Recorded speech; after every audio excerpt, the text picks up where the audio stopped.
setahu saya sejak bermulanya Upin Ipin, penonton di Indonesia dah lebih terbuka untuk menonton karya kita.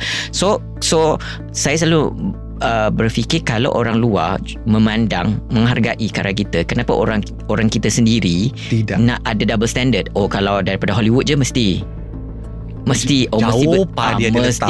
betul je, mesti okey, mesti best punya kan. Macam kadang-kadang kita tengok, kalau kita tengok daripada segi logik, ada juga cerita-cerita daripada Hollywood yang macam macam kita boleh pertikaikan. Tapi so kalau you boleh tutup mata just because dia adalah karya daripada barat, kenapa you nak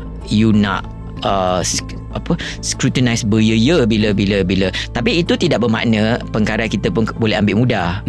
Kan kadang-kadang bila orang question peralatan hospital tu bukan dekat situ, maksudnya sebab saya rasa sebelum orang luar identify kesalahan itu, baik kita identify dulu. Sebelum benda tu dah tiba-tiba menjadi topik perbualan di X, di thread dan sebagainya. Baik kita tengok yang macam benda ni agak tak betul ni. Boleh dibetulkan. Suka